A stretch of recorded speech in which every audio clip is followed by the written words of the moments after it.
What is up, guys? Welcome back to the Kick-Ass Podcast. We are here today to discuss all things CM Punk in the interview that was.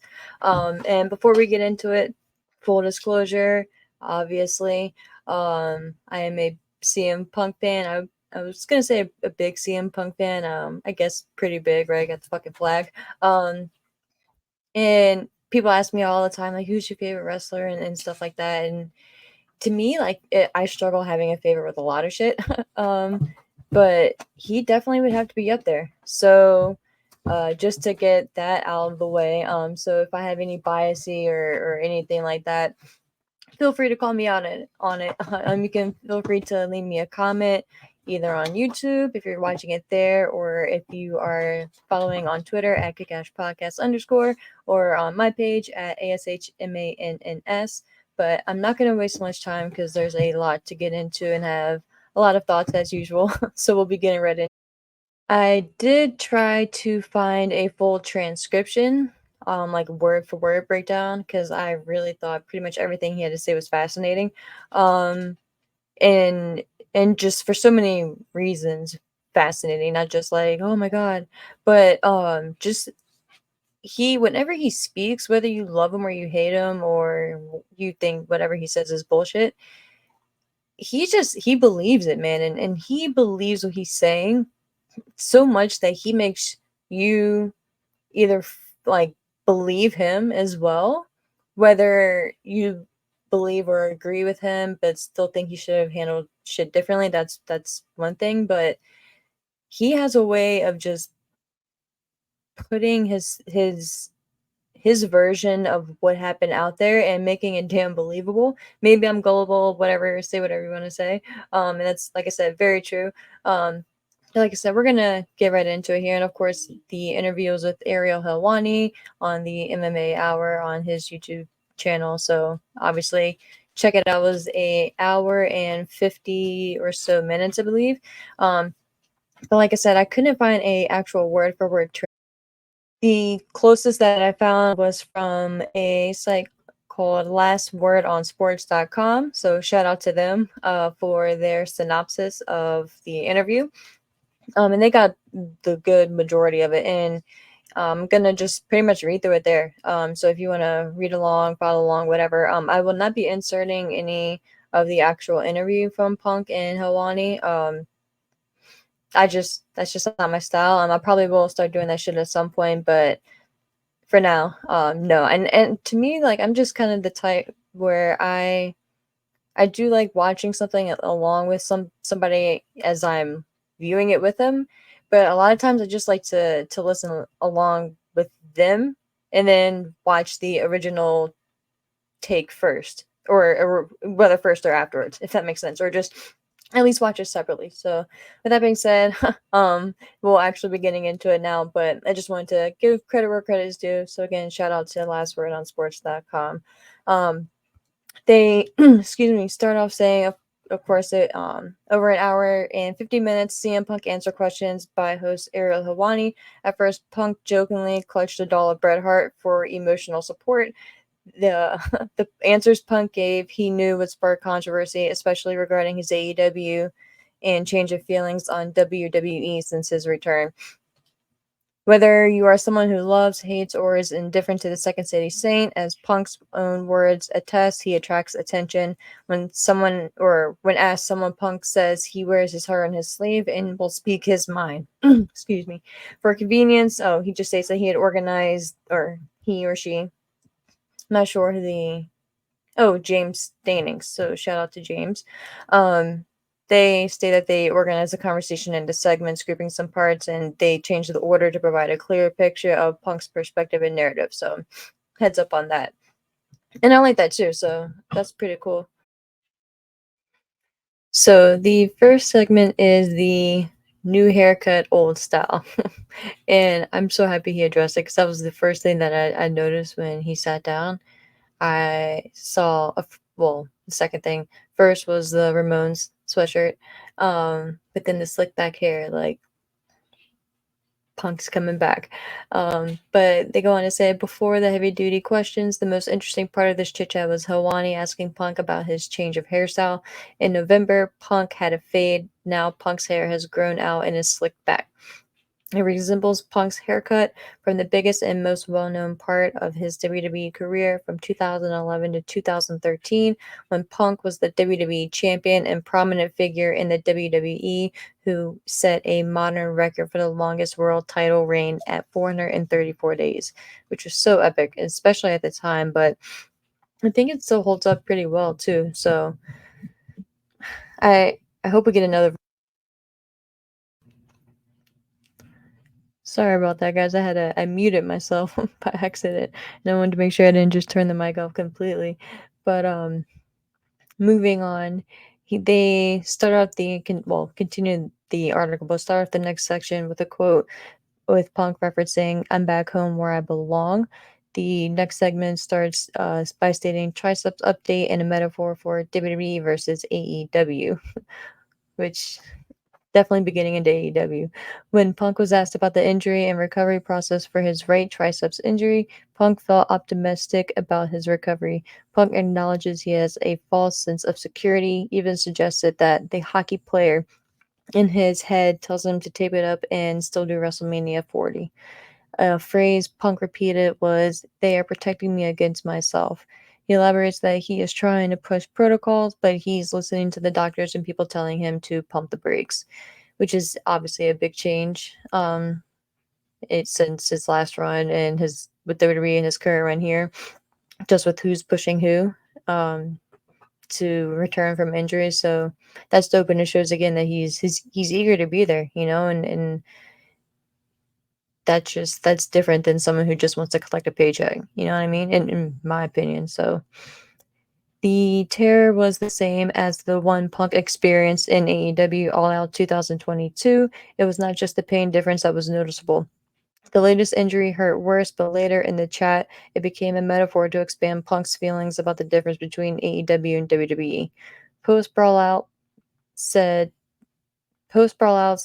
had no communication from AEW for 6 months. I guess he meant Punk said he had no communication from AEW there for 6 months. So essentially, yeah, when he was out, no comment from the AEW side, according to Punk. And again, that could be very wrong, or very inaccurate, or maybe the communication got lost in the channels. Who knows? Um, but that is what Punk said, so that's just what we're going off of here. You know what I mean? When the left one was injured in AEW, Punk had to pay for surgery, find rehabilitation, and do things for himself. WWE, however, has covered everything. The difference for Punk is between the two companies the difference for between the two companies saying is structure, protocols, and professionalism. Um, That's just the beginning. In terms of history repeating, Punk acknowledged his last Royal Rumble appearance, where he also famously suffered a concussion. He probably should have been taken out, quote unquote. In the 2014 Royal Rumble, Punk's last WWE match, Kane had to return and remove Punk before chokeslamming Punk through the announce table.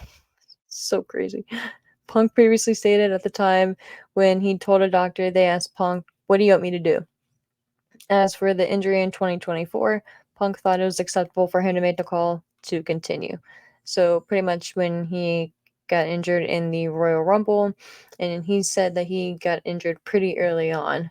Um, he didn't mention exactly where, but he knew obviously the moment when it happened, and he felt that there was just like a hole. So he didn't. He was like, "Well, it's pretty much already gone, so it can't get any worse," type shit.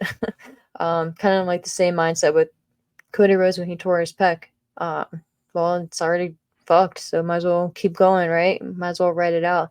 And that's why he mentioned earlier, or towards the beginning, that the hockey player in him was just telling him to tape it up and keep going, that he could have made WrestleMania 40, but I'm glad he didn't.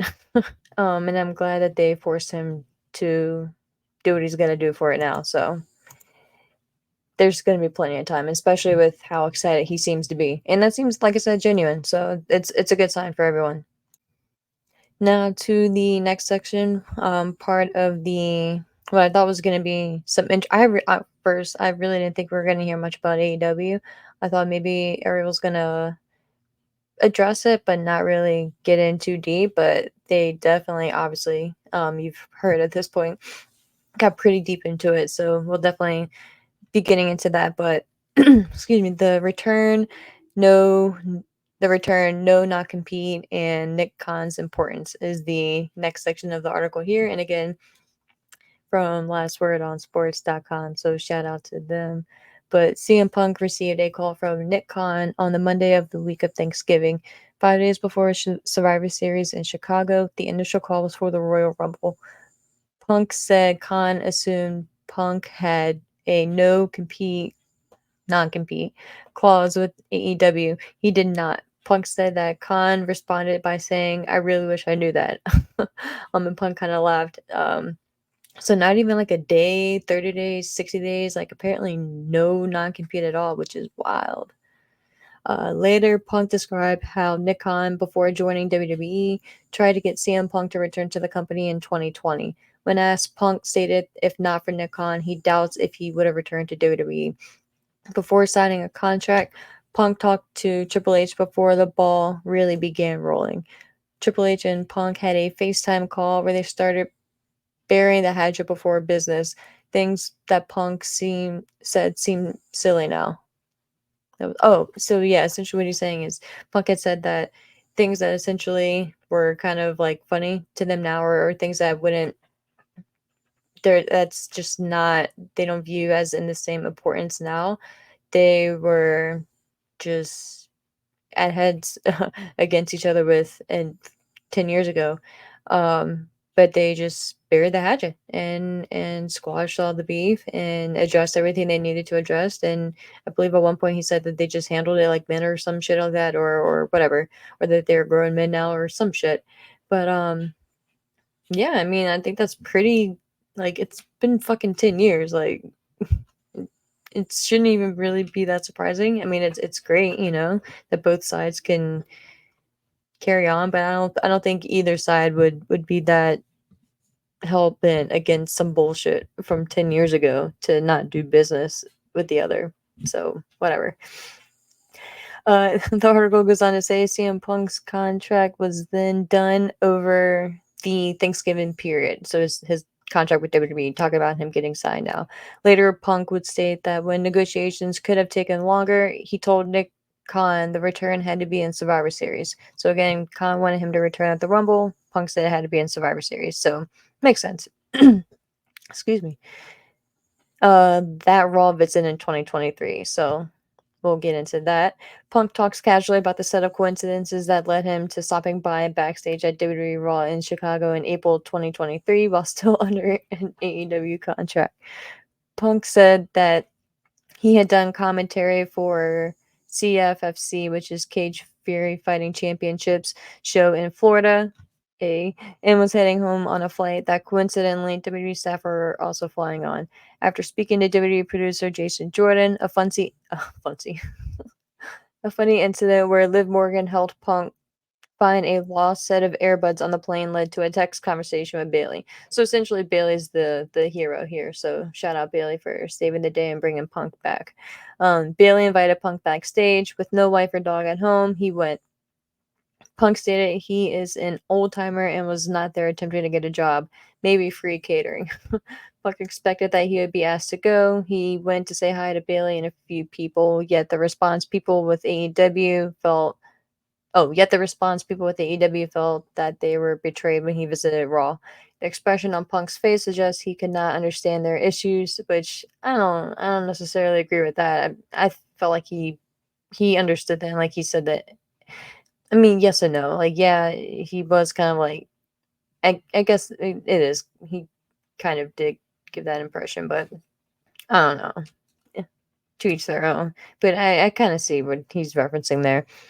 But interestingly, Punk felt this anger from AEW folks was the hypocrisy of him visiting people backstage compared to what talent could say things on air. Um, More on this later is what he wrote there. But Punk's return appearance, Punk suggested that the time between signing his contract and then debuting was seconds. I signed and then walked into Gorilla. His wife, Nikon, Triple H, and lawyers knew. That's it. And then he had mentioned that he had ended up texting a few of his family members that he was on his way to the arena. Either while he was on the way or right after it. No, I'm pretty sure it was like while he was en route. So things happened very last minute. The Ariel brought up how Becky Lynch told him that her husband Seth Rollins was angry that he was not told of Punk's return. Punk said he was in the same boat as everyone else, claiming also the teases leading to Survivor Series, Shinsuke mentioning the best in the world, commentary dropping hits, and a GTS being used was a surprise for him also.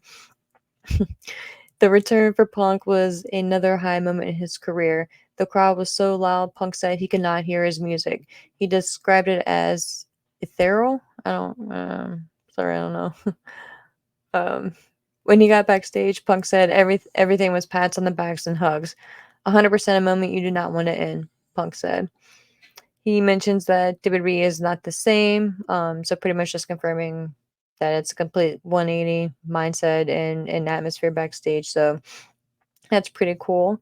Referencing Vince McMahon, I think it was very interesting. He talks about following his SmackDown appearance. He was flying by the seat of his pants, being taken to NXT, and then flown to get a tour of the new Titan Towers. He met Vince in the WWE headquarters gym, and while he was on a treadmill, he being Punk, talking to Nick Khan, Vince's trainers came in and told Punk to get off the phone because Vince doesn't like phones in the gym, which is quite ironic. Um, with everything. Vince gave Punk a big hug and said, "Welcome home and let's connect after working out." It didn't happen. Punk burst into laughter when telling Ariel stuff came up because Ariel was like, "So did it end up happening?" And Punk was like, "No, Ariel, some stuff came up." Um, just actually quite funny. Um, Obviously, it's not funny, but obviously, referencing what had happened there. But there was a quote where he says, "There's no positivity there. I didn't read all of the allegations, but I read text messages and I went, oh fuck, this is indefensible." Rather than avoid it, Punk points out his initial thoughts were how dumb Vince was in leaving a paper trail, which thank you. Duh. Like really, bro? Like, ugh. I mean, yeah. Then excuse me, Punk said his biggest concern going forward there must be reparations and amends made to the victims. Punk agrees with Helwani that the business is better off without Vince. Helwani said that if true, this behavior was evil. Punk said he had no idea about any real life abuse and that this was Empire Caligula in Rome where everything was out in the open. Like with his friendship with Chris Benoit, Punk described himself as pragmatic. It's hard to reconcile, but it's sad. He ruined his life, ruining other people's lives. Part of me is like, good, we got him. Now shuffle it into the basement. And again, too, why I think watching the interview to actually hear his conviction and to hear how he says things, especially when he addresses the shit about Vince. And he said a few other things about Vince. In reference to a few other things that wasn't included in the article there, but definitely just check it out. Um, yeah, just definitely check that out. But continuing on with WrestleMania again, what's interesting about this year's WrestleMania is where Punk stands regarding key decisions and the positioning of wrestlers on the card. In the past, Punk's responses on Cole Cabana's Art of Wrestling podcast infamously made clear his frustrations of not getting the main event slot and semi-retired wrestlers taking that spotlight, which the roles are, oh, how the tables have turned, as some would say. But I think we'll get a better idea once he's obviously like healthy again, how full time or part time his schedule is going to be going forward for the next few years. So TBD on that. But they say acknowledging he is himself now a semi-retired wrestler, Punk's views have changed, of which, you know, fan or no fan, like, duh. How first of all, like, how convenient, but like it would when you're in that situation. You're like, oh yeah, it kind of makes sense, but it is what it is because people say the same shit about Roman. And we're not going to get into that right now, but you can't say it on one side and not the other. So just gotta be fair. Um, they continue though, acknowledging, like I said, he is himself now a semi-retired wrestler. Punk's views have changed. First, seeing The Rock's return as motivating and positive. Punk feels having The Rock on TV gets more eyeballs on the product, which, of course, for the younger wrestlers, having a chip on their shoulder as he did should push them to maximize their minutes. Although Punk states he hates the repetitions of the same main event 2 years in a row, but if it can make it, if you can make it this good, who am I to say it's bad?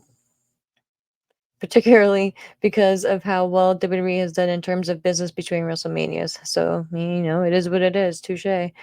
Punk believes the original plans were for Punk to take on Seth Rollins for the World Heavyweight Championship in the main event of night one. So, and a few times too, he had referenced like not wanting to even comment on some shit because he hates pulling the curtain back. So, uh, it's funny because he would say it and then he would still say it, but you can tell he was like conflicted with saying it, but he ain't one to bite his tongue. So that's why I respect it. So, next up is when we start getting into the AEW of it all, I'll just say. The article has it labeled as all in and real glass. That's pretty funny. Um, jovially, Punk talks about the events that led to his AEW exit. There was no one to pick up Punk from the airport, so he went on an adventure on the London Underground. You gotta watch it, guys. Uh, While he joked it was fun, in the same breath, Punk says it's irresponsible to leave someone stranded at the airport, which it is, just anyone in general, let alone Punk or whatever.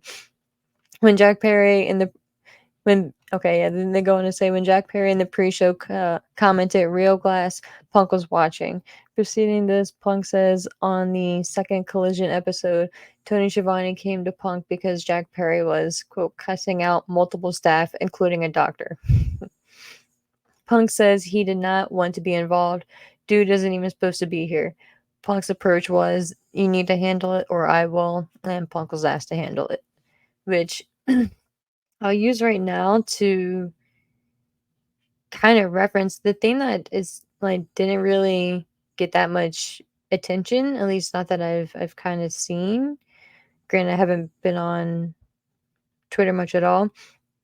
Um, this did just come out yesterday, but still, is the fact that he had a whole another contract. He had two contracts with AEW. One was the wrestler's contract, and then he labeled the other one as pretty much like a consultant to Tony Khan, which is very intriguing to me. And I wish it would have been elaborated on more just to find out exactly what that meant. Is it kind of like an enforcer type role backstage, or excuse me? Yeah, sorry. What is it? So I hope we get a follow up interview at some point with Ariel because I'm sure he obviously is not afraid to ask some questions, and Punk seems to be pretty comfortable with him. So I hope we get some follow up on that. But Punk's approach was you need to handle it again, or I will. And again, he was asked to handle it. Perry wanted to smash the window of a rental car with a pipe for an angle. Punk said that everyone had told Jack no. Punk told Perry no also and explained the logic that if Perry destroyed a rental car, then the rental company might decide to not rent it again to pro wrestlers. Plus, the safety aspect of that comes with working with real glass. Punk stated he spoke calmly, saying, if you want to do this, do it Wednesday.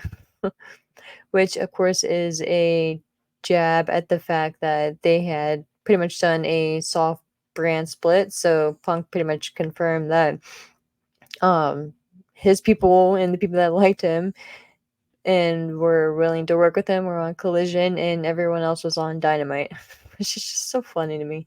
Um, but continuing on, Punk acknowledged as a younger kid he had taken this kind of stuff. He would have taken this kind of stuff personally and might have gotten fired up about someone telling him what to do as well. So pretty much saying he probably would have reacted the same way when he was that age.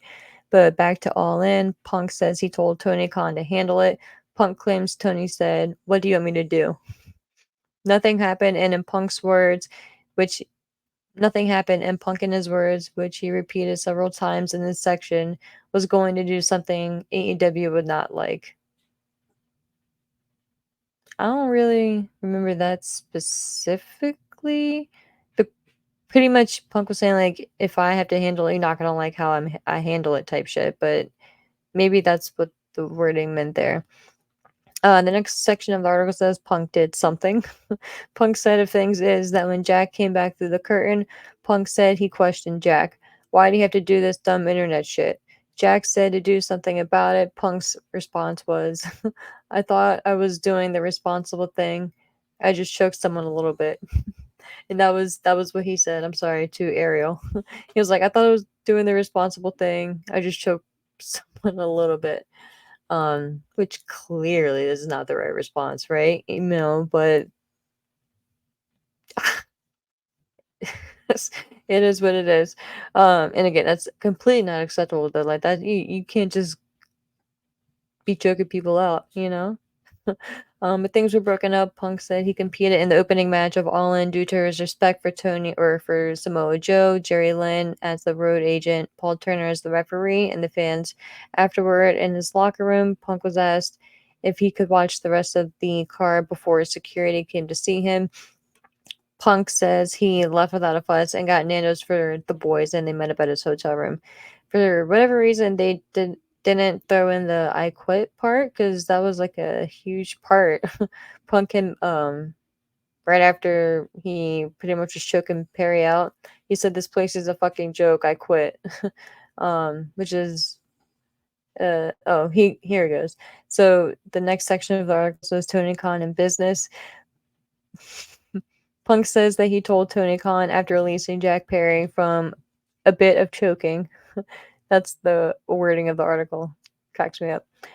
Quote, "You're a clown, I quit." So there we go. Okay. Sorry, guys. Just didn't read further. End quote. This was not the last time he spoke to Tony Khan. Oh, I'm sorry. This was the last time he spoke to Tony Khan, which is fucking wild to me. You fire him, or he quits, rather. I'm sorry. He quits, and you just don't call? Not an email, not a text. Like, what?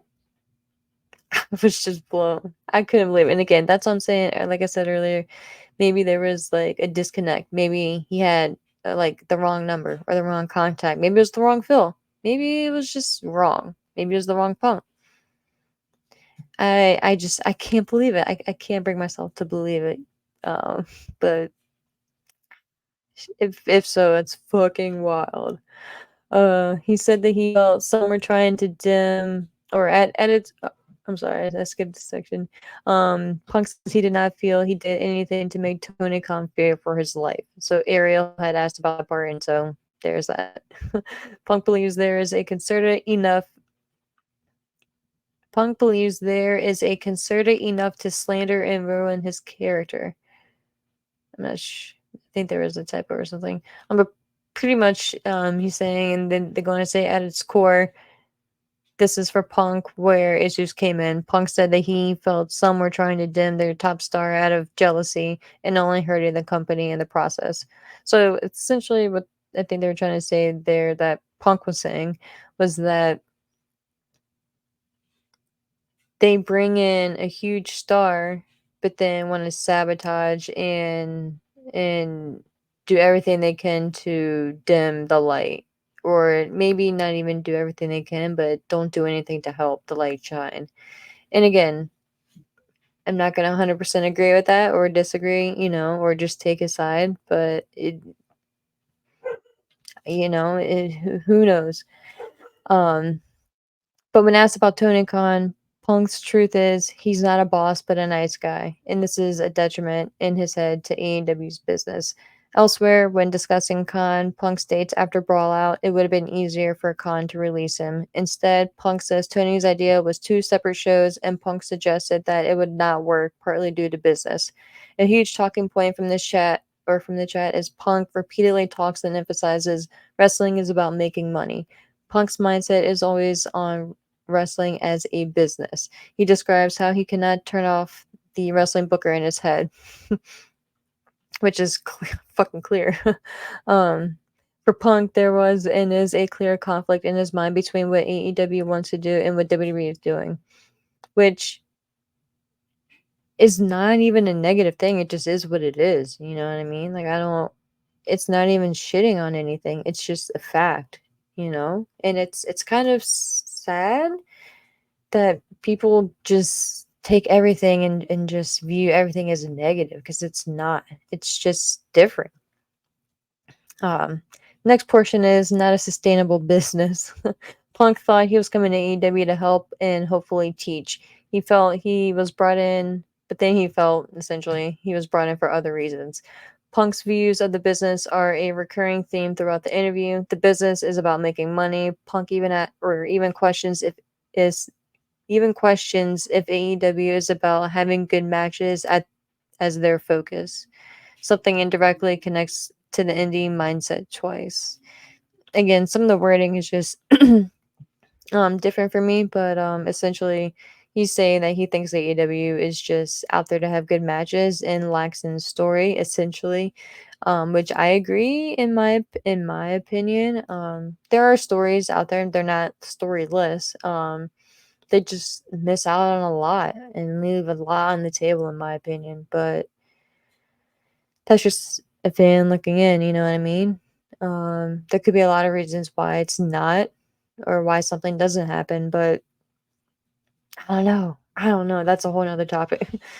But secondly, Punk questioned Hawani on the loaded question of AEW being successful.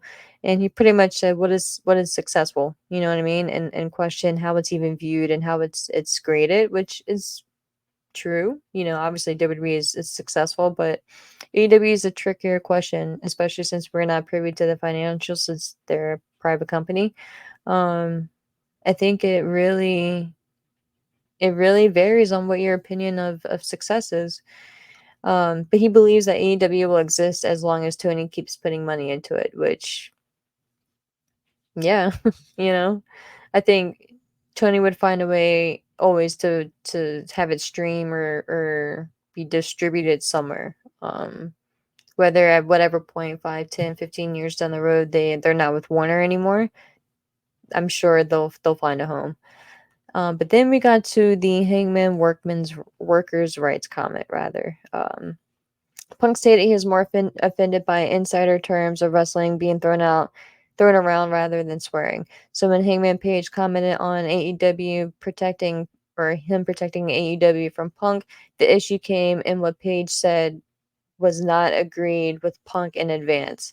So pretty much not with what he said, but the fact that they didn't agree upon it prior, which is the whole gist of what he was saying. He was like, dude, it wasn't what it was. It wasn't what you said. It was I didn't know prior and I didn't know how to respond in the moment. It's essentially the vibe that he was putting off there. But again, you gotta check it out because it doesn't do it justice.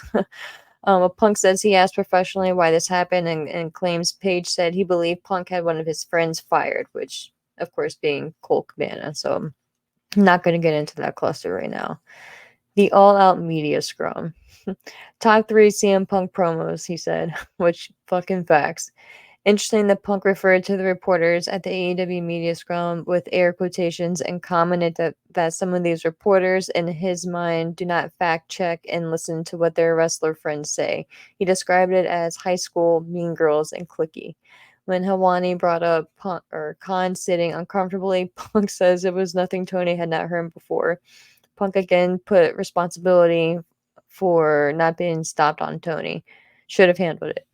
Which, again, probably shouldn't have said all that shit, but I guess it should have been handled too, you know? And Now the NDA is in controversy. Punk did not go into details of Brawlout, but his phrasing of how he did not have to sign an NDA because of anything he did wrong will again be gunpowder. So essentially, he's saying he had to sign an NDA because of anything he did wrong. He says there is a difference between what he can say and what you want to say. Punk, on one hand, does not like how things have grown and how it presents him, yet states the controversy he has and will make money for it from it. Again, the wording is kind of off for me, but essentially, if you want to view him as a monster, then he's gonna embrace it and just leave him the fuck alone. Interesting part though, the just let me go, but his return. At this point during his AEW run, Punk said yeah when Helwani asked if he would be happy to have been let go. It was not what AEW was sold to him as. For 6 months, Punk said that no one talked to him, which is just, again, fucking wild to me. Punk paid for his surgeries and only had contact with AEW's Dr. Sampson. Punk said, when asked why did he return, that he had a lot of friends in the company and that Tony would not release him. Punk's mindset was to do some good since he's going to be in contract anyway, do some fun shows and feature some wrestlers he supported, but ideally he would rather not return at all. Collision was made for Punk, and he was trying to make the best out of a bad situation, rather. At that high level, he said it was supposed to be fun. Punk said his contract had about a year left, he believes, but at no point did he feel like it would work. It's not the way you facilitate things. From the start, Punk said that he felt the elite never wanted him in AEW due to interactions and the way that things were handled, which could have told you that, bro. I mean, yeah, it's just sad, man. Money on the table. Throughout, Punk's Booker mindset is revisited when discussing throughout history. In backstage fight, he just pretty much references in this synopsis here just how in pretty much every other industry, hockey, basketball, football, when shit happens backstage, they either squash it there and it is what it is, or in like hockey, it adds to the fight, it adds to the feel. So, and they just couldn't get over it, which is unfortunate. Some highlights of AEW, which he said pretty much the some positives were working with people like Sting, Darby Allin, and MJF. MJF was like, I think he said, yeah, head and shoulders above the rest, which again, it was such a great story. Um, That's pretty much it. He said he has no regrets but shooting on how between ending his Ring of Honor run and coming to AEW was a return home and implying his WWE run was not wrestling. In Punk's mind, he was catering too much to the niche audience of AEW. And to me that was interesting that he said that. I don't really know how to feel about it and to kind of take it in. But I mean, it is what it is, and I can kind of understand where he's coming from, but I don't know. It's just I don't know why wrestlers say that shit anyway. You know what I mean? But yeah, moving past and being at peace. This yeah, they pretty much are just referencing here. He acknowledges that a lot of the answers that he gave are probably going to frustrate some, but he believes, despite the negativity, that he is happy just to wake up and enjoy what he has. And at one point, he did, I don't know if it's going to reference it here, but we're wrapping up. That AJ Lee, that whenever he seems to talk about something or someone, they return. So he's just gonna keep talking about it because he would love to have her on the road, which obviously is his wife. So that'd be fucking dope as well. He says, I'm just a dude sitting here trying to have the time of my life. Um, but yeah, that pretty much wraps up everything. But I just love the fact that he doesn't give a fuck. You know what I mean? I think that's my favorite part about it all. It's that he just doesn't give a fuck. And he just be saying shit and I mean, he's not as loose cannon now as he has been. See Brawl Out. Um but he has a way with blurring the lines and he referenced that as well, and that's the beauty of that aura. I think that a lot of times it's like he said that All the other stuff, yeah, is scripted or whatever, but he's different, and that's what follows him, whether you love him or you hate him. So I just still I can't get over the no contact for 6 months thing. I can't get over it, guys. But let me know what you guys think in the comments again, or on Twitter at ASHMANNS or at _. Thank you guys so much for checking it out, and we will definitely be back this week. I'm going to be in Philly this weekend, so hit me up if you're gonna be out there as well. But until next time, guys, enjoy the night and enjoy wrestling. Be safe.